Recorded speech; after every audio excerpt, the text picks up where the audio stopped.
നമസ്കാരം. കേരള ടൈംസ് വാർത്തകളിലേക്ക് സ്വാഗതം. ഞാൻ വിൽസൺ കല്ലൻ. പ്രധാന വാർത്തകൾ.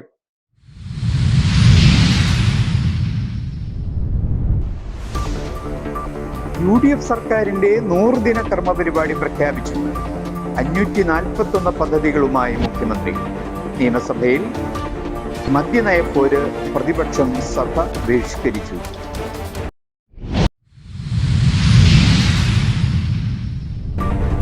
ചെന്നിത്തല കടകംപള്ളി കൂടിക്കാഴ്ചയിൽ ദുരൂഹത ആരോപിച്ച് BJP.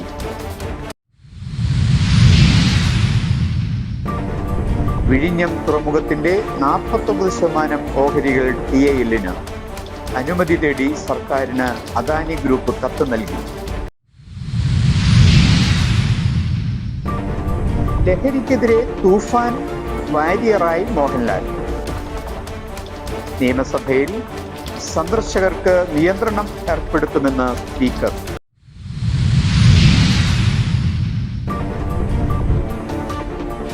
ശേഷാദ്രിനാഥന്റെ നിയമനം UDF-ൽ പൊട്ടിത്തെറി.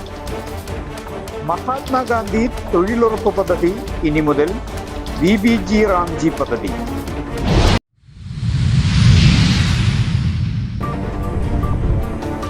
ഇറാന്റെ പരമോന്നത നേതാവായിരുന്ന ആയത്തുള്ള ഖൊമേനിയുടെ സംസ്കാര ചടങ്ങിൽ ഇന്ത്യയിൽ നിന്ന് പ്രതിനിധികൾ പങ്കെടുക്കും.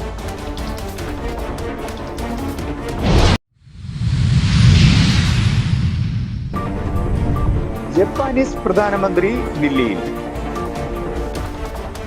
130ാം ഭരണഘടനാ ഭേദഗതി ബിൽ വർഷകാല സമ്മേളനത്തിൽ അവതരിപ്പിക്കാൻ BJP. കേന്ദ്രമന്ത്രി പീയൂഷ് ഗോയലിനെ കണ്ട് റബ്ബർ ബോർഡ് ചെയർമാൻ.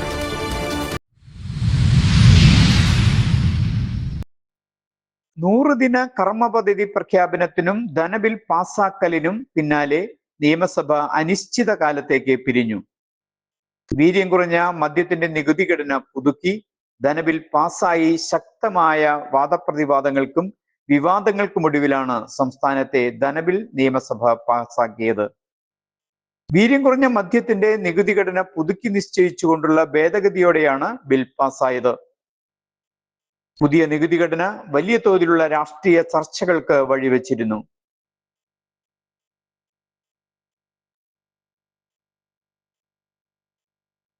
സർക്കാരിന്റെ ജനപ്രിയ ബജറ്റിന്റെ തിളക്കം കെടുത്താൻ പ്രതിപക്ഷത്തിനൊപ്പം ഭരണപക്ഷത്തെ ചിലരും കൈകോർത്തുവെന്ന് മുഖ്യമന്ത്രി കുറ്റപ്പെടുത്തി. ഇത്തരം നീക്കങ്ങൾ വികസന അജണ്ടയെ ബാധിക്കില്ലെന്നും സമയബന്ധിതമായ പദ്ധതി പൂർത്തീകരണത്തിലൂടെ സംസ്ഥാനത്ത് പുതിയൊരു ഭരണ സംസ്കാരത്തിന് തുടക്കം കുറിക്കാനാണ് UDF സർക്കാർ ലക്ഷ്യമിടുന്നതെന്നും അദ്ദേഹം വ്യക്തമാക്കി. ധനബിൽ പാസാക്കിയ ശേഷം നിയമസഭ അനിശ്ചിതകാലത്തേക്ക് പിരിഞ്ഞു. നിയമസഭയിൽ ഭരണ പ്രതിപക്ഷ പോര് പുതിയ തലത്തിലേക്ക്. കർഷകരുടെ പേരിൽ കൊണ്ടുവന്ന മദ്യനയ ഭേദഗതി വൻകിടക്കാർക്ക് സതീശൻ സർക്കാർ അട്ടിമറിച്ചെന്ന് പ്രതിപക്ഷം ആരോപിക്കുമ്പോൾ പ്രതിപക്ഷത്തെ കടുത്ത പരിഹാസത്തിൽ മുക്കി മുഖ്യമന്ത്രി VD സതീശൻ. ഒടുവിൽ ബില്ലിന്റെ ചർച്ച ബഹിഷ്കരിച്ച് പ്രതിപക്ഷ നേതാവ് പിണറായി വിജയന്റെ നേതൃത്വത്തിൽ LDF അംഗങ്ങൾ സഭയ്ക്ക് പുറത്തേക്ക് പോയി. വീര്യം കുറഞ്ഞ മദ്യത്തിന്റെ നികുതി കുറച്ചതുമായി ബന്ധപ്പെട്ട തർക്കമാണ് ഇന്ന് സഭയെ പ്രക്ഷുബ്ധമാക്കിയത്. കർഷകരെ സഹായിക്കാനെന്ന പേരിൽ കൊണ്ടുവന്ന ഭേദഗതി യഥാർത്ഥത്തിൽ വൻകിട മുതലാളിമാരെ സഹായിക്കാനാണെന്ന് പ്രതിപക്ഷ നേതാവ് ആരോപിച്ചു. വീര്യം കുറഞ്ഞ മദ്യത്തിന്റെ നികുതി കുറച്ച നടപടി ബജറ്റിൽ ഒളിച്ചു കടത്തിയതാണ്. നിയമസഭയ്ക്ക് മുകളിൽ എക്സിക്യൂട്ടീവിനെ പ്രതിഷ്ഠിക്കാനാണ് സർക്കാർ ശ്രമം. സബ്ജക്ട് കമ്മിറ്റിക്ക് പോലും വിടാതെ ബിൽ പാസാക്കാനുള്ള നീക്കം ജനാധിപത്യ വിരുദ്ധമാണെന്ന് പ്രതിപക്ഷ നേതാവ് ആരോപിച്ചു. എന്നാൽ പ്രതിപക്ഷത്തിന്റെ ഈ കനത്ത ആക്രമണങ്ങൾക്ക് മൂർച്ചയേറിയ പരിഹാസത്തിലൂടെയാണ് മുഖ്യമന്ത്രി VD സതീശൻ മറുപടി നൽകിയത്. കർഷകർക്ക് വേണ്ടിയുള്ള നയമാണെങ്കിൽ പ്രതിപക്ഷം എന്തിനാണ് ബക്കാണ്ടി പോലെയുള്ള വൻകിട കമ്പനികളുമായി ചർച്ച നടത്തിയതെന്നായിരുന്നു മുഖ്യമന്ത്രിയുടെ ചോദ്യം. UDF സർക്കാരിന്റെ ബജറ്റിന്റെ ശോഭ കെടുത്താൻ പ്രതിപക്ഷവും ഒപ്പം ചില കോൺഗ്രസ് വിമർശകരും ഒത്തുകളിക്കുകയാണെന്ന് മുഖ്യമന്ത്രി ഒളിയമ്പെയ്തു. അത്തരം നീക്കങ്ങൾക്കൊന്നും വഴങ്ങുന്ന സർക്കാരല്ല ഇതെന്ന് ധനബില്ലിന്റെ ചർച്ചയ്ക്കുള്ള മറുപടിയിൽ മുഖ്യമന്ത്രി വ്യക്തമാക്കി. മുഖ്യമന്ത്രിയുടെ മറുപടിക്ക് പിന്നാലെ പ്രതിപക്ഷ നിരയിൽ നിന്ന് കടുത്ത പ്രതിഷേധമുയർന്നു. UDF-ൽ മാത്രമല്ല കേരളത്തിലാകെ ഈ മദ്യനയം ചർച്ച ചെയ്യാൻ തയ്യാറാണെന്ന് മുഖ്യമന്ത്രി വെല്ലുവിളിച്ചതോടെ സഭയിൽ തർക്കം മൂർച്ഛിച്ചു. ഒടുവിൽ സബ്ജക്ട് കമ്മിറ്റിക്ക് വിടാതെ ബിൽ പാസാക്കുന്നതിൽ പ്രതിഷേധിച്ച് പ്രതിപക്ഷ നേതാവ് പിണറായി വിജയന്റെ നേതൃത്വത്തിൽ പ്രതിപക്ഷം ധനബിൽ ബഹിഷ്കരിച്ച് സഭയ്ക്ക് പുറത്തേക്ക് പോയി. പ്രതിപക്ഷത്തിന്റെ അസാന്നിധ്യത്തിൽ ഒടുവിൽ ശബ്ദ വോട്ടോടെ ധനബിൽ നിയമസഭ പാസാക്കുകയാണ്. വീര്യം കുറഞ്ഞ മദ്യത്തിന്റെ നികുതി കുറച്ച നടപടി ഉൾപ്പെടെയുള്ള ബില്ലാണ് പ്രതിപക്ഷമില്ലാത്ത സഭ പാസാക്കിയത്. വരും ദിവസങ്ങളിലും ഈ മദ്യനയം വിവാദം ഭരണ പ്രതിപക്ഷ പോരിലുടനീളം വലിയ കൊടുങ്കാറ്റ് ഉയർത്തുമെന്ന് ഉറപ്പാണ്. മുൻ ദേവസ്വം മന്ത്രിയും CPM നേതാവുമായ കടകംപള്ളി സുരേന്ദ്രൻ ആഭ്യന്തരമന്ത്രി രമേശ് ചെന്നിത്തലയെ അദ്ദേഹത്തിന്റെ വസതിയിലെത്തി കണ്ടതിൽ കടുത്ത ദുരൂഹത ആരോപിച്ച് BJP നേതാവ് K. സുരേന്ദ്രൻ. ശബരിമല സ്വർണ്ണക്കൊള്ളക്കേസിൽ കടകംപള്ളിയും പ്രതിയാക്കപ്പെട്ടേക്കുമെന്ന സൂചനകൾ നിലനിൽക്കുന്ന പശ്ചാത്തലത്തിലാണ് ഈ കൂടിക്കാഴ്ചയെന്നത് ഗൗരവതരമെന്ന് അദ്ദേഹം ഫേസ്ബുക്കിൽ കുറിച്ചു. കടകംപള്ളി എന്തിനാണ് വന്നതെന്നും ആഭ്യന്തരമന്ത്രി എന്തിനാണ് അദ്ദേഹത്തെ സ്വീകരിച്ചതെന്നും ഇരുവരും തുറന്നു പറയണം. വിശ്വാസി കൂടിയായ ആഭ്യന്തരമന്ത്രി ഇക്കാര്യത്തിൽ മൗനം പാലിക്കുന്നത് ശരിയല്ല. ഈ സന്ദർശനം CPMന്റെ അറിവോട് കൂടിയാണോ എന്ന് വ്യക്തമാക്കണമെന്നും സുരേന്ദ്രൻ അഭിപ്രായപ്പെട്ടു. മുൻപ് പത്മകുമാറിനെ സംരക്ഷിച്ച പാർട്ടിക്ക് പിന്നീട് നിലപാട് മാറ്റേണ്ടി വന്നത് കടകംപള്ളിയുടെ കാര്യത്തിലും പ്രസക്തമാണെന്ന് സുരേന്ദ്രൻ ഓർമ്മിപ്പിച്ചു. ഇന്നലെ രാവിലെ 7:30യോടെയാണ് വഴുതക്കാടുള്ള രമേശ് ചെന്നിത്തലയുടെ വസതിയിൽ കടകംപള്ളി സുരേന്ദ്രൻ എത്തിയത്. ഏകദേശം 15 മിനിറ്റോളം കൂടിക്കാഴ്ച നീണ്ടുനിന്നു. ചില നിസ്സാരമായ ശുപാർശകൾക്ക് വേണ്ടിയാണ് താൻ വന്നതെന്നാണ് കടകംപള്ളി മാധ്യമങ്ങളോട് പ്രതികരിച്ചത്. ശബരിമല സ്വർണ്ണക്കൊള്ള കേസിൽ അന്വേഷണം പുരോഗമിക്കുന്നതിനിടയിലാണ് ഹെൽമറ്റ് പോലും ധരിക്കാതെ സ്കൂട്ടറിലെത്തി കടകംപള്ളി ആഭ്യന്തരമന്ത്രിയെ കണ്ടത് എന്നത് രാഷ്ട്രീയ കേന്ദ്രങ്ങളിൽ വലിയ ചർച്ചയായിട്ടുണ്ട്. വിഴിഞ്ഞം അന്താരാഷ്ട്ര തുറമുഖത്തിന്റെ ഓഹരി കൈമാറ്റവുമായി ബന്ധപ്പെട്ട് അദാനി ഗ്രൂപ്പ് സംസ്ഥാന സർക്കാരിന്റെ അനുമതി തേടി. ഇതു സംബന്ധിച്ച് ഔദ്യോഗിക കത്ത് മുഖ്യമന്ത്രിയുടെ ഓഫീസിനും വിഴിഞ്ഞം തുറമുഖ MDക്കും കൈമാറി. ധാരണാപത്രത്തിലെ വ്യവസ്ഥകൾ ഉൾപ്പെടുത്തിയാണ് കത്ത് നൽകിയിരിക്കുന്നത്. വിഴിഞ്ഞം തുറമുഖത്തിൽ അദാനി ഗ്രൂപ്പിനുള്ള ഓഹരികൾ 49% പ്രമുഖ അന്താരാഷ്ട്ര ഷിപ്പിംഗ് കമ്പനിയായ MSC ഗ്രൂപ്പിന്റെ ടെർമിനൽ വിഭാഗമായ TIL സ്വന്തമാക്കുമെന്ന റിപ്പോർട്ടുകൾ നേരത്തെ പുറത്തു വന്നിരുന്നു. 27,000 കോടി രൂപ മൂല്യമുള്ള വിഴിഞ്ഞം പദ്ധതിയുടെ ശേഷി നിലവിലുള്ള 16 ലക്ഷം TUവിൽ നിന്ന് 2028 ഡിസംബറോടെ 57 ലക്ഷം TUവിലേക്ക് ഉയർത്തുകയാണ് ലക്ഷ്യം. MSCയുമായുള്ള ഈ പങ്കാളിത്തം ആഗോള വിപണിയിലേക്കുള്ള ഇന്ത്യയുടെ വാണിജ്യ പ്രവേശനത്തെ കൂടുതൽ ശക്തിപ്പെടുത്തുമെന്നാണ് അദാനി ഗ്രൂപ്പിന്റെ പ്രതീക്ഷ. നേരത്തെ ഗുജറാത്തിലെ മുദ്ര, തമിഴ്നാട്ടിലെ ഏനൂർ തുറമുഖങ്ങളിലും അദാനി ഗ്രൂപ്പും MSCയും തമ്മിൽ വിജയകരമായ പങ്കാളിത്തമുണ്ട്. കേരള സംസ്ഥാന സർക്കാർ ലഹരി മാഫിയക്കെതിരെ നടത്തുന്ന ശക്തമായ പോരാട്ടങ്ങൾക്ക് വൻ ഊർജം പകർന്ന് സൂപ്പർ താരം മോഹൻലാൽ.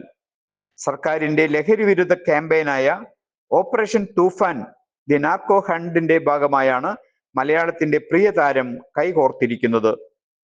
യുവാക്കൾക്കിടയിൽ ലഹരിക്കെതിരെയുള്ള ബോധവൽക്കരണം ശക്തമാക്കുന്നതിനായി തൂഫാൻ വാരിയർ എന്ന പദവിയാണ് താരം ഏറ്റെടുത്തിരിക്കുന്നത്.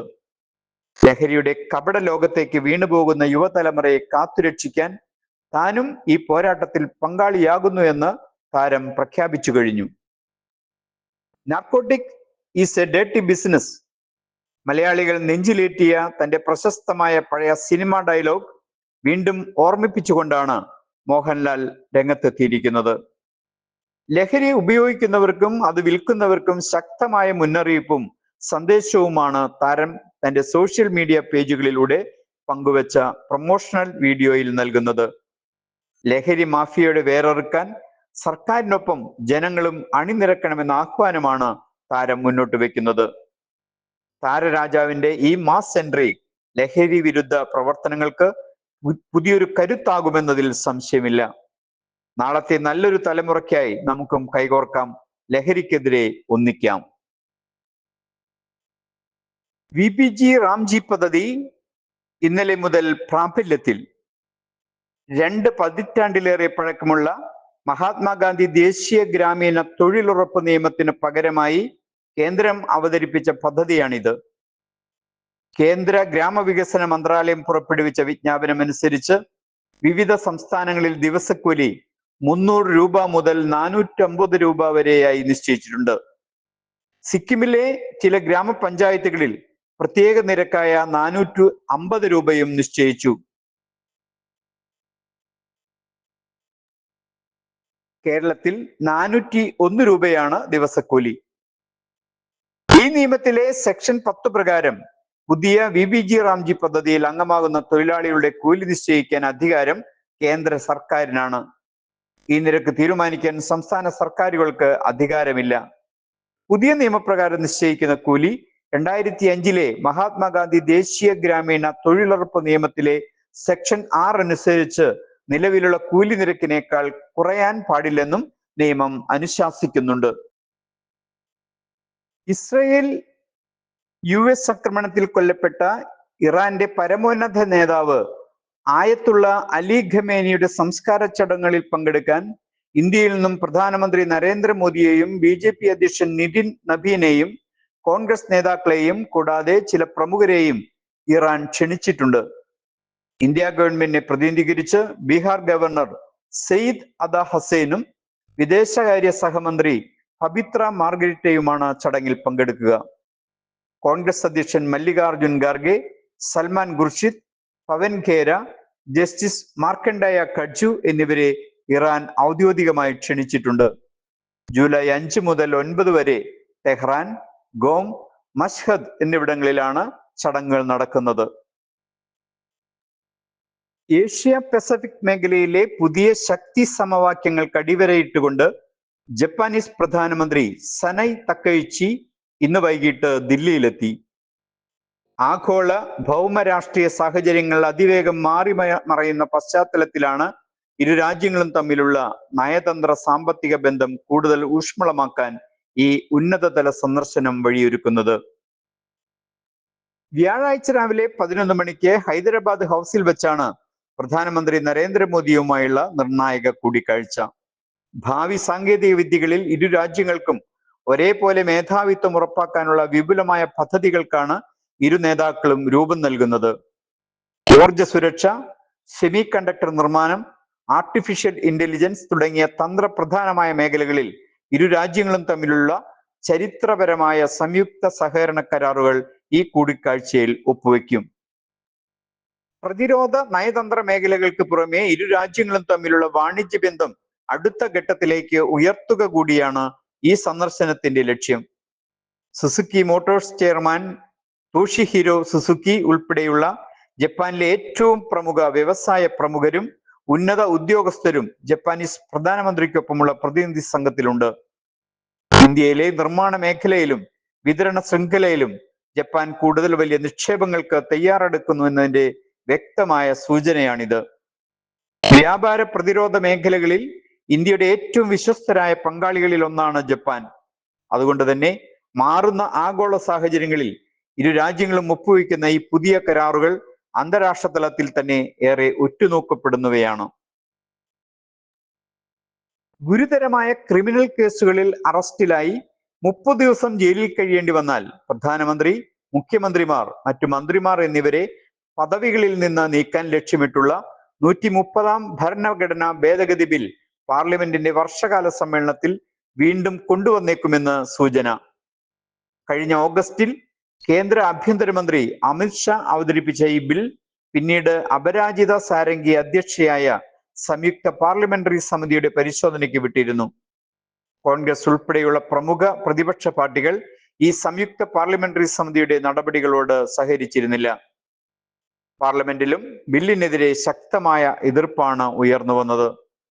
എന്നാൽ പ്രതിപക്ഷത്തിന്റെ കടുത്ത വിയോജിപ്പുകൾ അവഗണിച്ചുകൊണ്ടും ബില്ലുമായി മുന്നോട്ടു പോകാനാണ് കേന്ദ്ര സർക്കാർ നീക്കം.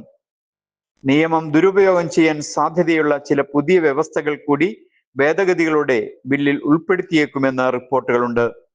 അതിനിടെ ശിവസേന, തൃണമൂൽ കോൺഗ്രസ് തുടങ്ങിയ പാർട്ടികളിൽ നിന്ന് MP-മാരെ തങ്ങളുടെ ചേരിയിലെത്തിക്കാൻ NDAക്ക് സാധിച്ചുവെങ്കിലും ഒരു ഭരണഘടനാ ഭേദഗതി ബിൽ പാസാക്കിയെടുക്കാൻ ആവശ്യമായ ഭൂരിപക്ഷം ഇപ്പോഴും ഭരണപക്ഷത്തിന് ഇല്ലെന്നാണ് രാഷ്ട്രീയ വിലയിരുത്തൽ. കേരളത്തിലെ റബ്ബർ മേഖലയ്ക്കും ലക്ഷക്കണക്കിന് വരുന്ന റബ്ബർ കർഷകർക്കും വലിയ ഉണർവും ഉത്തേജനവും നൽകുന്ന വികസന പദ്ധതികൾക്ക് വേഗം കൂട്ടാൻ കേന്ദ്ര സർക്കാരിന്റെ നിർണായക നീക്കം. റബ്ബർ ബോർഡ് ചെയർമാനായി ചുമതലയേറ്റ എൻ ഹരി കേന്ദ്ര വാണിജ്യ വ്യവസായ മന്ത്രി പീയൂഷ് ഗോയലുമായി ന്യൂഡൽഹിയിൽ കൂടിക്കാഴ്ച നടത്തി. BJP സംസ്ഥാന പ്രസിഡന്റ് രാജീവ് ചന്ദ്രശേഖറും അദ്ദേഹത്തോടൊപ്പം ഉണ്ടായിരുന്നു. കഴിഞ്ഞ ജൂൺ 23-നാണ് എൻ ഹരി റബ്ബർ ബോർഡ് ചെയർമാനായി ചുമതലയേറ്റത്. കേരളത്തിലെ റബ്ബർ മേഖലയുടെ സമഗ്ര വികസനവും കർഷകക്ഷേമവും ലക്ഷ്യമിട്ടാണ് അദ്ദേഹം കേന്ദ്രമന്ത്രിയെ സന്ദർശിച്ചത്. റബ്ബർ കർഷകരുടെ പ്രതിസന്ധികൾക്ക് ശാശ്വത പരിഹാരം കാണുന്നതിനും മേഖലയ്ക്ക് പുതിയ ഊർജം പകരുന്നതിനുമുള്ള വിപുലമായ പദ്ധതികളാണ് കൂടിക്കാഴ്ചയിൽ ചർച്ചയായത്. നിയമസഭയിലെ അനാവശ്യമായ സന്ദർശക തിരക്ക് ഒഴിവാക്കാൻ അടുത്ത സമ്മേളനം മുതൽ കർശന നിയന്ത്രണങ്ങൾ ഏർപ്പെടുത്തുമെന്ന് സ്പീക്കർ വ്യക്തമാക്കി. സഭയിലെ കടുത്ത തിരക്ക് മൂലം വോട്ടിംഗിൽ പങ്കെടുക്കാൻ കൃത്യസമയത്ത് എത്തിച്ചേരാൻ കഴിഞ്ഞില്ലെന്ന മന്ത്രി ഷിബു ബേബി ജോണിന്റെ പരാതിയെ തുടർന്നാണ് സ്പീക്കറുടെ അടിയന്തര നടപടി. സഭയുടെ ഇടനാഴികളിൽ ഉണ്ടാകുന്ന അനാവശ്യ തിരക്ക് ജനപ്രതിനിധികളുടെയും മന്ത്രിമാരുടെയും ഔദ്യോഗിക കൃത്യനിർവഹണത്തിന് തടസ്സം സൃഷ്ടിക്കുന്നുവെന്ന വിലയിരുത്തലിന്റെ അടിസ്ഥാനത്തിലാണ് നിയന്ത്രണം കൊണ്ടുവരാൻ തീരുമാനിച്ചത്. പ്രായോഗികമായ പുതിയ നിർദ്ദേശങ്ങൾ അടുത്ത സമ്മേളനം മുതൽ നടപ്പിലാക്കും. സംസ്ഥാന തെരഞ്ഞെടുപ്പ് കമ്മീഷണറായി ശേഷാദ്രിനാഥിനെ നിയമിച്ച നടപടിയിൽ UDF വലിയ വില കൊടുക്കേണ്ടി വരുമെന്ന് കടുത്ത മുന്നറിയിപ്പുമായി KPCC general secretary PM Niyas രംഗത്തെത്തി. വരാനിരിക്കുന്ന തെരഞ്ഞെടുപ്പുകളിൽ ഇതിന്റെ പ്രതിഫലനം പ്രകടമാകുമെന്നും സാധാരണക്കാരായ പാർട്ടി പ്രവർത്തകരുടെ വികാരം മാനിക്കാൻ നേതൃത്വം തയ്യാറാകണമായിരുന്നുവെന്നും അദ്ദേഹം കോഴിക്കോട് മാധ്യമങ്ങളോട് പറഞ്ഞു.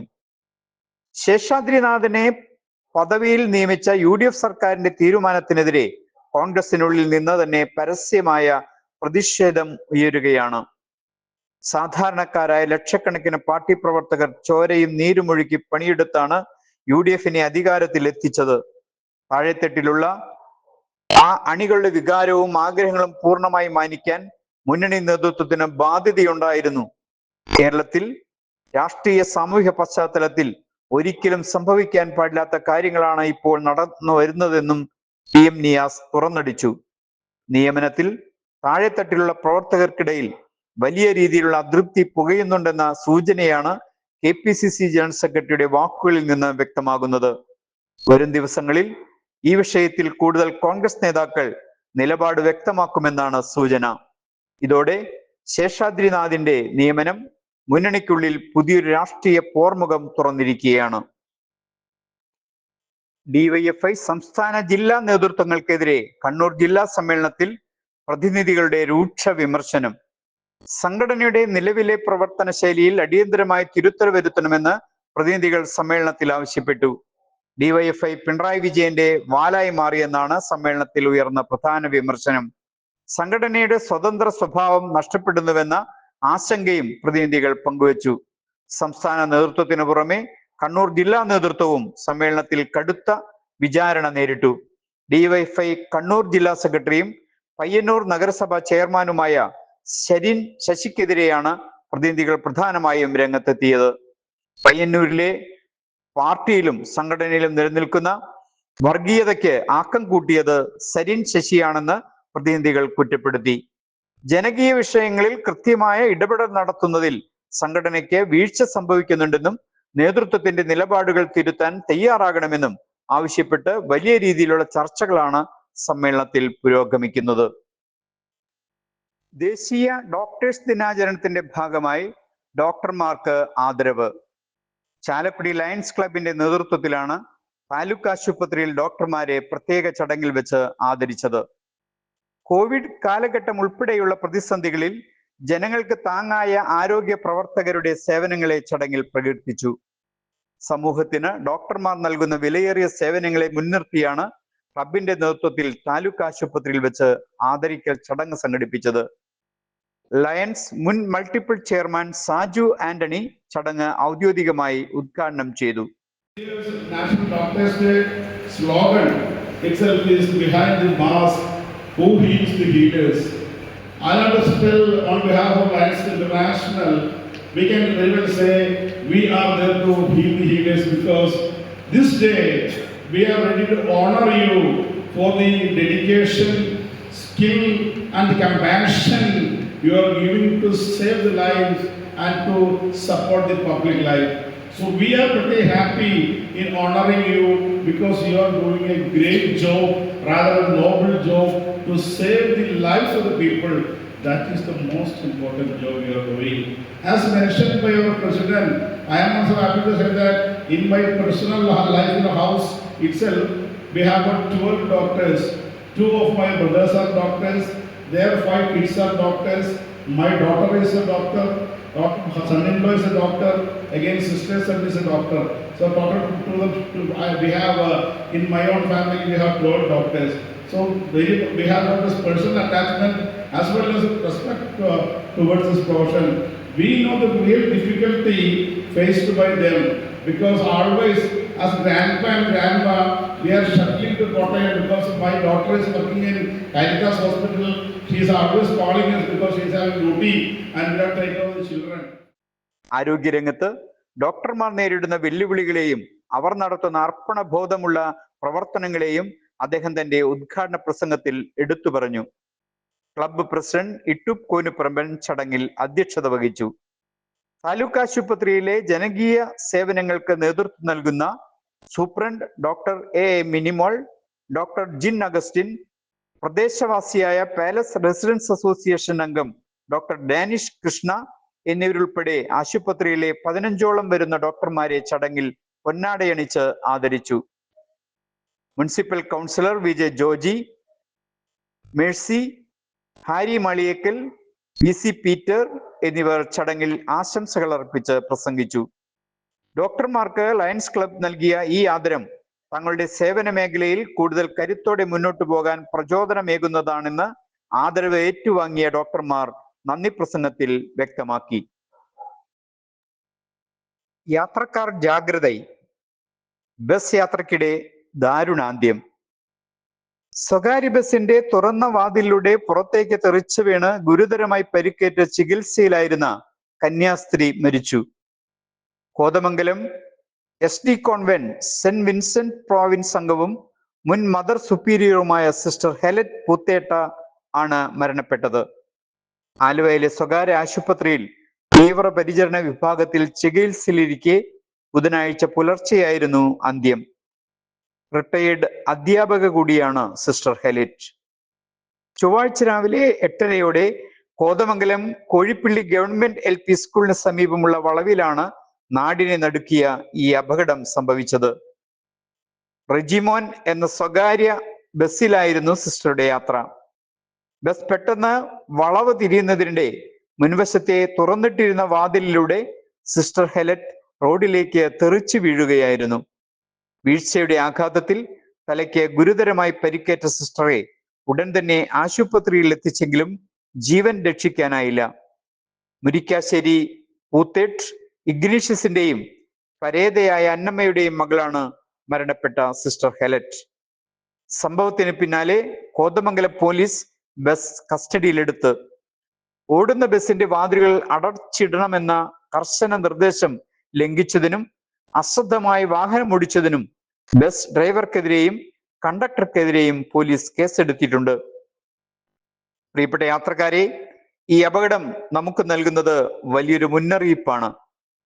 ബസ്സുകളിൽ യാത്ര ചെയ്യുമ്പോൾ വാതിലിനടുത്ത് നിൽക്കുന്നത് പരമാവധി ഒഴിവാക്കുക. ബസ് ജീവനക്കാർ വാതിൽ അടച്ചിട്ടുണ്ടെന്ന് ഉറപ്പുവരുത്താൻ യാത്രക്കാരും ശ്രദ്ധിക്കണം. നമ്മുടെ ചെറിയൊരു അശ്രദ്ധ ജീവനെടുക്കുന്ന വലിയൊരു ദുരന്തമായി മാറിയേക്കാം. ഇതോടെ വാർത്തകൾ കഴിഞ്ഞു. നന്ദി, നമസ്കാരം.